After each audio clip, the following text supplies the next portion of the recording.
네, 최승병 박사하고 같이 하는 전쟁과 경제 이야기 오늘도 진행해 보겠습니다. 최 박사님 어서 오세요. 네, 안녕하십니까?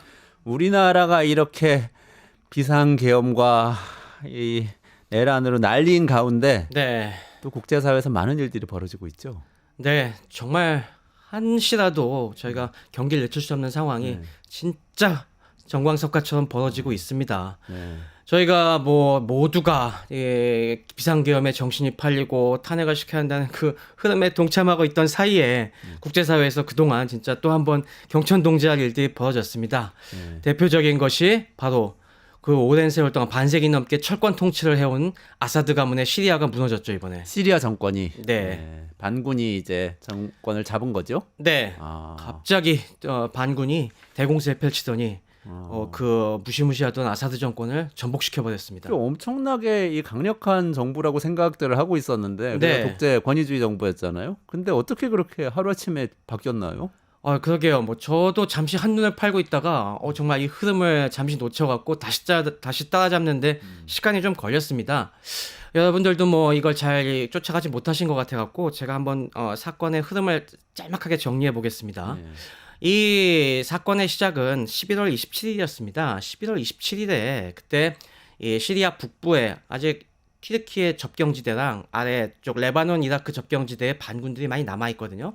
그 반군 세력들과 시리아 정부군이 그동안은 아무래도 이 주변 강대국들의 개입에 의해서 어느 정도 그냥 현상 유지를 한 상태로 한참 동안 이 정체 상태를 이어왔는데 갑자기 11월 27일에 이 북부 쪽에 튀르키예 부근에 있던 반군들이 공격을 시작했어요. 그 공격의 목표는 시리아는 이 서부의 4대 도시가 있는데요. 그 중에서 제일 북쪽에 있는 알레포를 향한 공세가 시작이 됐습니다. 근데 이 알레포를 공격을 한 조직이 뭐 하야트 알-타히르 알샴이라고 해서 HTS라고 보통 이제 주로 얘기하는데요. 뭐 별로 그렇게 눈에 띄지 않는 조직이었는데 왜 오랜만에 공격을 하네? 웬일이지? 그동안 좀 힘을 좀 차렸나 보지 했는데 갑자기 1월 29일 이틀 뒤에 이 알레포가 함락이 돼 버렸습니다. 여기는 굉장히 중요한 도시이기 때문에 시리아 정부군도 계속해서 철저하게 저항을 하고 있었는데 어이없이 함락이 돼 버리니까 이게 무슨 사건이지? 라는 생각들이 있는 상황이었죠. 그리고 뭐 이제는 그래도 시리아 정부군이 정신을 차리고서 다시 반격을 해서 안정을 하겠지 싶었던 게 이제 비상계엄이 터질 그 시점이었습니다. 그런데 이 기세가 꺾이지 않고 반군들이 계속 공격을 남쪽으로 계속 퍼붓기 시작을 했습니다. 그래갖고 12월 5일에는 이 시리아 중부의 그 핵심 도시인 하마가 그 다음에 함락이 됐습니다. 하마는 그 4대 도시 중에서 네 번째로 큰 도시인데요. 여기도 다마스쿠스로 내려가는 중요한 관문이었는데 여기까지 함락이 되니까 그 다음부터 진짜 이거 심상치 않구나라는 생각이 들기 시작한 겁니다. 그리고 동시에 다른 지역에서 있던 반군들까지 공세에 가담하기 시작했어요. 남부 쪽에 저 요르단이랑 이라크 접경지대에 있던 부대들까지 이제 합세를 해갖고 이제 그쪽 부대들이 남쪽에 다마스쿠스까지 직접 공격을 시작했습니다. 이렇게 사방에서 이제 밀어치기 시작을 해갖고 그때부터 시리아 정부군들이 막 도망가기 시작한다는 얘기가 나오더니 급기야 12월 8일에는 완전히 반군들이 다마스쿠스까지 밀고 들어갔던 거죠. 그러면서 곧이어서 아사드가 러시아로 탈출했다 이런 소식이 들리면서 그 다음부터는 다마스쿠스의 반군들이 행진하는 이런 뉴스가 나오니까 이제 완전히 무너졌구나 이렇게 된 거죠. 근데 제가 언론을 통해서 보니까 아사드 정권이 그렇게 군대가 많은 것 같았는데 네. 별로 그렇게 제대로 싸워보지도 못하고 게다가 또 이란이 계속 지원하는 거 아닌가 이런 생각을 갖고 있었는데 그것도 아닌 것 같고 굉장히 무기력하게 무너진 것 같았는데요. 맞습니다. 너무나 무기력하게 무너져서 많은 사람들이 충격이었습니다. 그동안 뭐 저희 방송에 계속 얘기해 드렸다시피 러시아와 이란이라는 든든한 뒷배가 아사드 정권이 무너지는 걸 끝까지 지켜주고 있었는데 이게 어느 순간 와르르 무너져 버린 거에 대해서 충격이었죠. 그리고 시리아 정부군이 그래도 정규군이 대략 한 15만에서 17만 정도 있고 친정부 민병대학에도 10만 이상이라고 해서 적지 않은 전력으로 저희가 알고 있었는데 이것도 순식간에 군기가 무너져 버렸습니다. 왜 그렇게 됐을까요? 이것이 바로 아사드 정권을 지탱해주던 주변의 뒷배들이 무기력해졌기 때문입니다. 이란과 러시아가요? 그렇습니다. 제가 정리해보면 크게 여기에는 세 가지 요인이 겹쳐서 지금 이런 사건이 일어났다고 보시면 될 것 같습니다. 첫 번째는 최근에 있었던 이스라엘의 헤즈볼라 타격 이게 굉장히 큰 역할을 했습니다. 아, 계속 공격을 했죠. 네, 삐삐 공격부터 시작해서 헤즈볼라를 갖다가 완전히 무력화시킨 게 하나 있었고요. 그 다음은 역시 러시아 우크라이나 전쟁이 장기화된 것. 그리고 최근에 이란이 이 페제시키안 개혁파 정권이 들어서고 점차 국민들이 이런 지나친 외부 간섭에 염증을 느끼고 있는 이 세 가지가 아. 겹쳐져서 이번 사태가 벌어진 거라고 보면 될 것 같습니다. 아, 그 영향을 하나하나 살펴보면은 원래 이 시리아 정권의 아사드는 알라위파라는 사실 시아파로 분류되지만 시아파에서도 굉장히 이상하게 생각하는 그 굉장히 소수 종파가 잡고 있었거든요. 아, 그렇군요. 네. 그러다 보니까 국민들 다수의 지지는 어차피 얻기가 힘들고 그나마 그래도 좀 비슷한 시아파를 좀 그래도 지키고 싶어 하는 이 이란의 혁명 수비대와 헤즈볼라의 여러 가지 뭐 또 무장 지원 거기다 러시아의 또 이제 중동의 자기들의 발판을 유지하고 싶어하는 러시아의 이 항공 지원이 엮여져서 계속 버텨왔는데 제일 먼저 약해진 게 러시아였죠.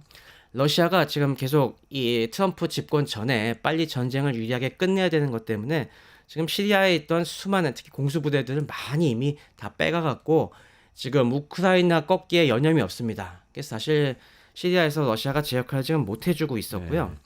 그다음 이란 혁명 수비대가 최근 한 1, 2년 사이에 발을 굉장히 많이 뺐습니다. 아무래도 페제시키안 대통령 집권 이후의 정책도 있고 그리고 또 문제가 아사드가 굉장히 많이 이런 상황을 자초했습니다. 아사드가 그동안 어느 정도 좀 살만해지니까 점점 이란한테 우리 뭐 너네 도움 이제 필요 없는 것 같은데 나는 이제 만용을 좀 계속 부렸어요. 아, 그랬어요? 그러니까 사이 완전히 척진 건 아닌데 네. 약간 좀 이렇게 삐딱하게 나가니까 이란에서도 그래? 정말 필요 없어? 라고 하면서도 혁명 수비대 병력들이 굉장히 많이 빠졌습니다. 네. 지금 특히 이번에 처음 도화선이 된 알레포 주변엔 원래 이란 혁명 수비대가 굉장히 거기 거점이 강력하게 있었는데 어느새 이번에 보니까 다 나갔더라고요. 네. 거의 이란 쪽에 지원 전투력이 없다 보니까 네. 시리아 정부군만 지키고 있었던 거예요. 네. 그러다 보니 그리고 굉장히 유능한 혁명 수비대 지휘관들도 대부분 다 본국으로 돌아간 상태였습니다. 그러다가 이번에 사태가 이렇게 급박해지니까 갑자기 12월 초에 다시 소환돼서 왔는데 이미 뭐 전방부대 다 무너져서 지휘할 병력이 없는데 지휘관들이 온다고 뭐 해결될 리가 없었죠. 네. 거기다가 역시 결정타는 이스라엘의 헤즈볼라 무력화가 제일 컸던 것 같습니다. 네.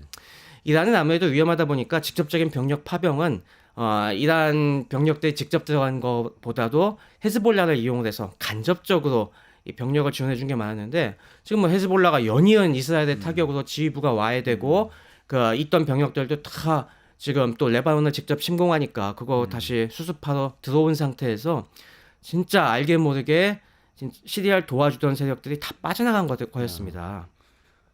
여기서 우리가 국제 정세를 파악하려면 꼭 알아야 되는 게 지금 레바논의 헤즈볼라를 이스라엘이 막 타격을 하고 네. 그런 뉴스를 우리가 많이 들었잖아요. 근데 또 지금 시리아 정권하고 연결시켜서 말씀을 맞습니다. 하셨단 말이죠. 이게 지금 레바논 시리아는 관계가 어떻게 해야 되는 건가요? 왜 헤즈볼라는 레바논에서 타격을 입었는데 시리아 정권이 무너지는데 좀 기여를 하게 되고 이렇게 되는 건가요? 뭐 헤즈볼라는 결국에 우리가 이란의 프록시라고 얘기하지 않습니까? 친이란 결국에 이란이 각종 자금과 무기 지원을 해주는 무장 세력인데 이들이 과거에는 이스라엘을 상대하는 데만 그러니까 이란의 손을 대신해서 그쪽만 해줬다면은 시리아 내전 때는 이 손을 이스라엘 쪽만 뻗지 않고 시리아로도 굉장히 많이 뻗었거든요.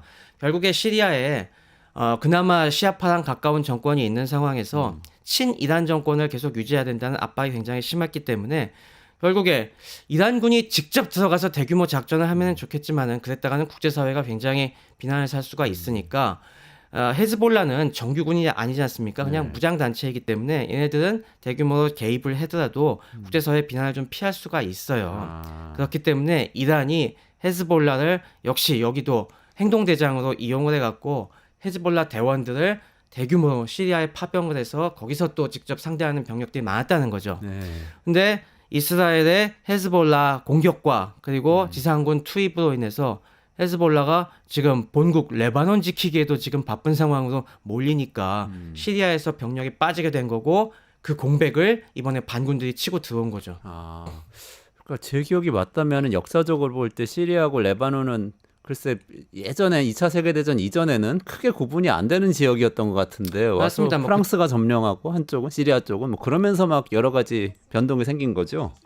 네, 맞습니다. 그쪽이 다 이제 프랑스, 시리아가 또 다 프랑스, 시리아와 레바논이 다 프랑스 식민지였죠. 과거 열강들이 중동을 가를 때. 그래서 어떻게 보면 하나의 울타리 속에서 그런 많은 부분을 또 공유하는 측면들이 있었는데 지금 뭐 최근의 상황들은 어떤 또 이란을 매개로 해서 어떤 그 시아파의 그 초승달을 매개로 해서 또 묶여 있었는데 아. 그게 이번에 완전히 깨져버린 거죠. 그게 깨진 거네요. 근데 이 궁금한 게 또 반군인데요. 저는 사실 그 제가 좀그 지식이 빈약해서 이 시리아 반군이 어떤 성격이었는지 처음엔 파악이 잘 안 되더라고요. 그러니까 이게 지금 파악하기 미국이 돕는 힘듭니다. 건지 누가 도와서 아니, 자기들이 그냥 아니면 시민들의 저항인가? 꼭 그런 것 같지도 않고 어디서 좀 돕는 세력인가요? 네, 지금 이 반군의 지형이 그동안 너무나 많이 바뀌어왔고 지금도 파악하기가 굉장히 복잡한 실정입니다.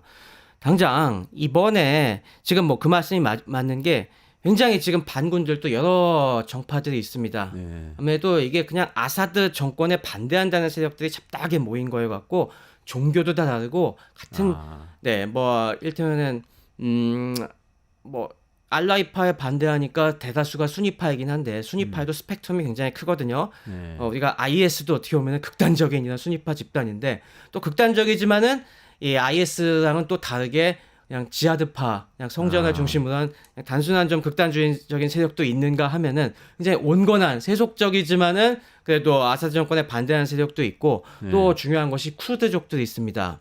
시리아 북부에도 결국에 쿠르드족들이 굉장히 많이 분포하고 있는데 이들은 또 그것과 별개로 해서 우리는 독립을 위해서 이 기회에 싸운다 이런 쪽으로 나눠져 있죠. 그리고 주변 강대국들은 자기들의 입맛에 맞는 그런 세력들을 중심으로 지원을 해왔습니다. 네. 그러다 보니까 이 반군들 중에서도 어떤 강대국은 좋아하고 어떤 강대국은 싫어하고 이게 굉장히 복잡하게 얽혀 있어요. 네. 근데 이번에 이제 주목해 보실 것들은 이번에 그러면은 어떤 세력들이 여기에 주도권을 잡은 것이냐라고 했을 때 아까 HTS 말씀해 드렸지 않습니까? 네네. 이 HTS는 튀르키예가 지금 뒷배를 잡고 있는 세력입니다. 아, 그래요. 튀르키예 영향력이 큰 건가요? 네, 이번 이 반군의 공세에는 튀르키예가 아주 결정적인 역할을 했습니다. 아, 그렇군요. 튀르키예가 도대체 무슨 여기에 연관이 있어라고 할지 모르겠지만은 튀르키예와 시리아는 거의 국경을 1000km나 맞대고 있는 이웃입니다. 그래서 이 시리아 내전 초기부터 튀르키예가 적극적으로 이 국경을 넘어와 갖고 우리의 안보를 위해서 여기 개입해야 된다라고 했었죠. 그래갖고 반군들이 이 튀르키예 접경지대로 많이 쫓겨간 상황에서 튀르키예는 이걸 갖다가 선별적으로 지원을 하기 시작을 합니다.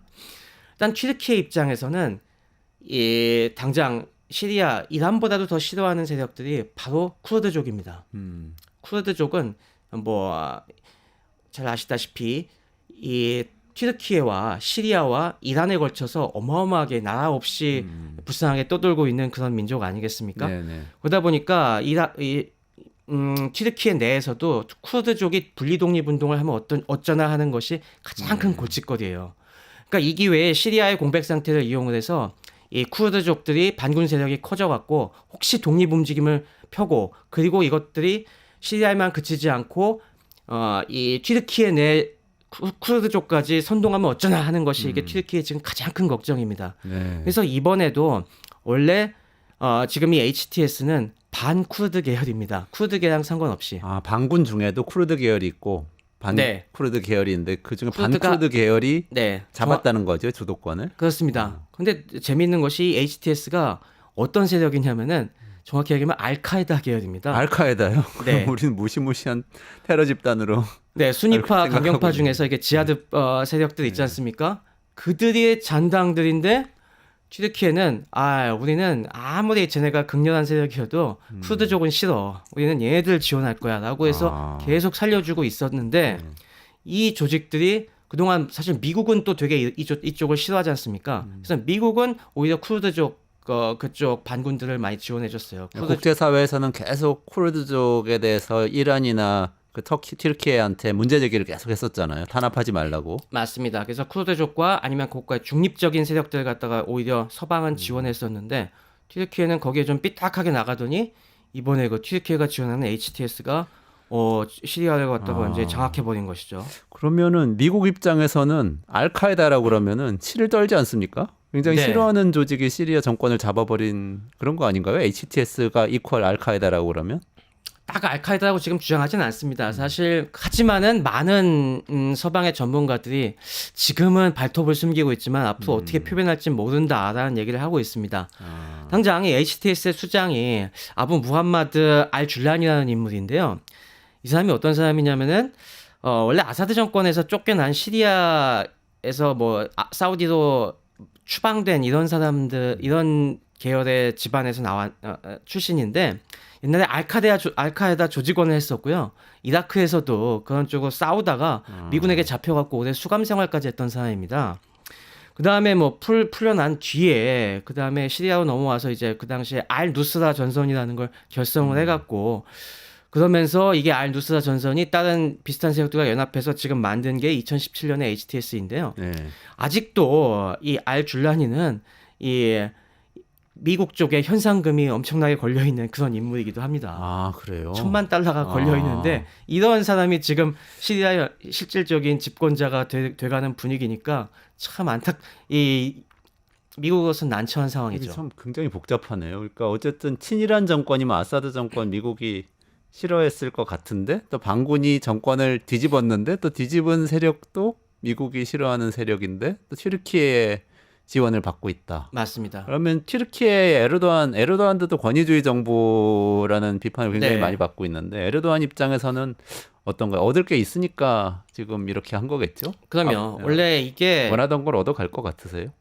그게 참 복잡한 문제입니다. 사실 이게 에르도안이 원래 지금 이 상황이 벌어지기까지 몇 번의 계속 징조들이 있었습니다. 에르도안은 원래 계속 시리아의 아사드 정권이랑 사이가 안 좋았어요. 왜냐하면 반군 세력을 지원하니까. 그리고 자꾸 이제 주변에서 감나라 배나라 하니까 시리아 내전 내내 계속 갈등을 겪다가 에르도안이 최근 한 2년 정도 사이에 상황이 계속 이렇게 가서는 안 되겠다. 뭔가 변화가 필요하겠다라고 해서 이 아사드랑 좀 잘 지내보자. 그런 메시지를 계속 던졌습니다. 이 지금 튀르키예가 처한 가장 큰 문제 중에 하나가 요 쿠르드족 문제랑 바로 시리아 난민 문제입니다. 네. 시리아 난민들이 지금 튀르키예에 350만 명이 넘게 들어와 있어요. 이게 지금 엄청난 사회 문제가 돼갖고 더 이상은 튀르키예도 못 버티겠다. 빨리 시리아 좀 어떻게든 마음에 안 드는 정권이라도 안정을 시키고 얘들을 다시 시리아로 보내야겠다라는 쪽으로 뭔가 좀 화평을 계속 얘기하고 있었는데 아사드가 또 여기서 실수를 했죠. 아사드가 이걸 계속 무시한 겁니다. 네. 우리 필요 없어. 네. 그 반역자들 보낼 생각하지 말고 그리고 이 기회에 너네 튀르키예도 빨리 나가버리지. 빨리 좀 나가면 뭐 좀 고려해볼게. 이런 식으로 뻗팅기니까 원래는 그동안 에르도안이 친 튀르키예 반군 세력들한테 상황 좀 외교적으로 해결해 볼 테니까 공격하지 말고 있어. 계속 네. 자제를 시켰는데 이번에 한 10월 달쯤에 그게 완전히 틀어져 버렸습니다. 그러니까 이제는 어쭈 그런단 말이지 하면서 그래서 반군들에게 니들 마음대로 해봐 라고 해서 지금 저질러진 게 이 상황이거든요. 네. 근데 에르도안도 처음에는 아사드가 이렇게까지 무너질 줄 아마 몰랐던 것 같습니다. 그래서 좀 뭔가 깜짝이야. 아사드를 골탕 먹이려고 네. 반군들에게 공격해봐 이렇게 시켰는데 이게 그냥 아사드 정권이 그동안 무너져버렸어. 이미 다 썩어 문드러져 갖고 와르르 무너져 버린 거죠. 그러니까 약간 좀 당황하는 것 같아요. 좀 지금. 급변 사태네요. 어떻게 보면 불확실성 굉장히 큰 상태네요. 맞습니다. 아니, 저는 또 궁금한 게 트럼프 정권이 금방 들어오잖아요. 네. 그럼 또 아사드 정권 손을 잡아서 친미 정권으로 만들어 줄지. 그럼 이제 중동 구도가 또 확 바뀌잖아요. 네. 아사드 정권이 아니라 그러니까 시리아 반군 세력을 HTS를 인정해주고 이렇게 손을 잡아줄 건 이것도 궁금한데. 그게 그건 참 어떻게 될까요? 그게 지금 쉽지가 않습니다. HTS 이 정권 자체가 얼마나 안정한지 그리고 어느 쪽을 어느 강대국 중에 어느 쪽으로 이제 기울지에 대해서 지금 아무도 확신을 하지 못하고 있는 상태예요. 일단 튀르키예에게 제일 우호적인 건 사실입니다. 네. 그동안 계속 튀르키예가 도와줬으니까요. 그래서 이제 각별한 상황이라고 얘기하고 러시아랑도 그렇게 척지려고 하는 것 같지는 않습니다. 네. 하지만 분명한 거는 지금 미국에 대해선 그 과거에 알카에다 문제 때문에 대립하던 것 때문에 아직 미국에 대해서는 확실한 입장이 아닌 것 같고 다만 정권 초기니까 그나마 좀 웃는 척하고 있지만은 그리고 확실히 이란에 대해서는 너네 때문에 이 사단이 났으니까 꺼져라는 식으로 지금 나오고 있고 그러다 보니 이게 지금 어디로 튈지가 모르는 상황입니다. 이스라엘은 어때요? 이스라엘에 대해서는 당연히 뭐 강경 순위파 세력들이니까 이스라엘도 좋게 보일 거 없겠죠. 알카에다에 뿌리를 두고 있는데 이스라엘도 속으로 먹을지 모르겠지만은 문제는 이스라엘을 상대할 힘은 전혀 없습니다. 지금 이 반군 세력이. 네. 그렇기 때문에 뭐 이미 이스라엘은 이 상황을 이용을 해갖고 남쪽에서 이미 대공세를 펼치고 이 기회에 시리아를 완전히 무력화시키기 위해서 공격을 펴고 있죠. 그래서 뭐 이스라엘은 좋아하건 싫어하건 뭐라 할 수 없는 상황인 것 같습니다. 그러니까 지금 구도가 굉장히 사실은 복잡한데 원래는 우리는 단순하게 생각하면 이스라엘과 이란 사이에 중동 정세는 이스라엘과 이란 사이의 갈등을 축으로 이렇게 생각을 많이들 해왔던 것 같아요. 미국은 해왔죠. 이스라엘을 지원하고 그리고 이란이 거기에 굉장히 많이 노력을 기울여서 그 구도를 만들어가나 싶더니 네, 그 구도의 굉장히 중요한 주축들 중에 하나인 시리아가 갑자기 무너져 버린 건데 넘어가 버린 거죠. 그게 이상한 쪽으로 전혀 생각지도 않았던 이들의 성격은 무엇인가? 네, 튀르키예가 지원하는 알카에다 출신 이 조직이 이번에 장악을 한 겁니다. 트럼프는 에르도안하고도 친해질 수도 있을 것 같은데 그 전에 막 에르도안 트럼프한테 일종의 추파를 던지고 막 그러기도 맞습니다. 했었잖아요. 지금 뭐 트럼프가 에르도안이랑 에르도안이랑 네타냐후 같은 스트롱맨들 좋아한다는 거 뭐 네. 이미 잘 알진 사실이지 않습니까? 이번에도 반응이 인터뷰한 걸 제가 뭐 외신에서 봤는데 이게 지금 상황을 제대로 파악하는 건지가 좀 의심스러울 정도로 좀 동문서답도 하고 그러더라고요. 그러니까 뭐 에르도안 굉장히 현명한 친구지. 그러면서 이번에 뭐 화끈하게 잘 했던데 막 거의 이런 분위기예요. 그러니까 이게 앞으로 미국의 이 중동 관리에 어떤 악영향을 끼칠지 아직 다 파악 못한 것 같습니다. 그러니까 일단은 그래도 어쨌건 뭐 내가 좋아하는 지금 에르도안이랑 네타냐후가 지금 이득을 보고 있어. 걔들이 시리아를 잘 요리해주고 있어. 그럼 일단 좋은 것 같네. 뭐 그 정도 생각을 하고 있는 것 같습니다. 하지만 이제 이게 어느 정도 상황이 안정이 되고 이 정체가 드러나는 순간 트럼프 행정부도 어떻게 해야 될지 정말 고민이 심할 것 같습니다. 전체적으로 볼 때 중동은 어쨌든 석유를 이 산유국들이 있기 때문에 미국이 전략적으로 계속 중요하게 생각하고 관리를 해왔잖아요. 근데 네. 지금 뭐 셰일 오일 나오면서 사실 미국이 중동의 필요성이 별 낮아졌다는 얘기가 많이 나오고 트럼프는 네. 특히 그러면서 불개입주의 계속 천명하면서도 그래도 이스라엘 지원하면서 관리는 하는 것 같았는데 이란이 중요한 축으로 거기에 저항하고 있었단 말이죠. 그러면 지금 시리아가 이렇게 어쨌든 넘어간 것은 이란의 저항에 결정적인 타격을 줘서 뭔가 중동 정세가 정리되면서 미국이 편하게 발표할 수 있게 해준다. 이런 생각해 볼 수 있나요, 혹시? 그게 가장 최상의 시나리오죠. 아무래도 이번에 이란이 너무나 큰 타격을 입었습니다. 이란은 그동안 시리아에 정말 많은 공을 들였거든요. 지금 시리아에 이 지원해준 여러 가지 차관 비슷하게 지원한 게 지금 한 500억 달러 정도 된다고 한 70조 원 정도 된다고 얘기가 되고 있고요. 그동안 이제 파병 등으로 인해서 여기다 쏟아부은 돈이 뭐 한 300조에서 400조 된다는 추산들이 있어요. 근데 이렇게 공들인 없는 살림에 공들여서 지켜준 시리아가 그대로 무너지고 거기다가 완전히 반시아파 진영으로 이제 넘어가 버린다고 하면은 이건 국가 안보에 진짜 대타격이 되고 이젠 대전략을 당분간 생각할 수도 없는 상황이죠. 그런 상황이네요. 그러니까 이제 당분간 중동의 정세에서 이란이 힘을 쓰기가 쉽지 않은 상황이 됐습니다. 그럼 팔레스타인은 하마스도 영향을 받고. 그렇죠. 뭐 이제 그렇겠네요. 하마스도 힘쓰기 힘들고 헤즈볼라도 당분간 이거 수습하기 어려운 상황이 될 겁니다. 그러면은 그동안 이란을 눈엣 가시로 여겨왔던 미국과 튀르키예 그리고 사우디아라비아 등등은 이제 겉으로 보면 희낙낙일 겁니다. 그러네요. 야, 그 알터니가 빠졌다. 그렇게 되면은 이제 다시 중동의 평화가 찾아올 것이다. 이게 가장 좋은 시나리오입니다만은 반대로 갈 수도 있습니다. 어떡해요? 지금 HTS라는 존재들이 어떤 식으로 행동할지 몰라요, 진짜. 이게 지금 본색을 드러내갖고 다시 한번 어떤 좀 극단주의적인 성향을 드러내기 시작하면은 지금 아까 시리아가 완전히 통일된 게 아닙니다. 여전히 쿠르드족 반군 세력 강하고요. 주변에 여기에 동조하지 않는 반군 세력들이 있는데 이들이 이 평화롭게 연정을 구성하지 못한다면은 다시 얘들이 서로 싸우기 치고받고 할 겁니다. 그러면은 이 주변 강대국들이 어느 누굴 편들기가 지금 되게 어려워요. 지금 HTS에 대해서 미국도 굉장히 꺼려하는 부분들이 있잖아요. 그렇게 되면은 다시 한번 시리아가 내전에 휘말릴 수가 있습니다. 그렇게 되면은 마치 지금 리비아가 아랍의 봄 시절에 카다피가 무너지면서 다시 평화가 찾아올 것 같더니 지금 여전히 난장판인 상황이지 않습니까? 그 지경으로 갈 수 있습니다. 그렇게 되면은 좀 있다가 다시 한번 러시아와 이란이 이거 우리가 다시 비벼볼 구석이 생기겠는 걸 하면서 개입할 수도 있는 것이고 오히려 이 중앙의 시리아가 아사드 정권 시대보다도 더 큰 혼란이 더 장기간 지속될 수도 있습니다. 중동 전쟁 확대의 씨앗을 남겼다 이렇게 해석할 수도 있는 건가요? 단기적으로는 뭔가 좀 잦아든 셈이지만은 중장기적으로는 어떤 악영향이 있을지 모릅니다. 네. 그런 면에서 이게 오히려 장기적으로 봤을 때는 더 큰 골칫거리를 던져준 게 아닌가 싶은 부분이 있는 거죠. 알겠습니다. 유튜브 구독하고 실시간 채팅과 댓글을 남기시면 매일매일 7천 TTCO를 드립니다. 참여 방법은 통통물 어플을 다운로드하고 회원가입과 로그인을 해주세요. 마이페이지에서 나의 회원 고유 번호를 복사해주세요. 유튜브 구독 후 실시간 채팅이나 댓글창에 고유 번호를 한 번만 입력하면 준비 끝! 지금 유튜브 채팅과 댓글 쓰기 참여하고 실천 TTCO 받아가세요.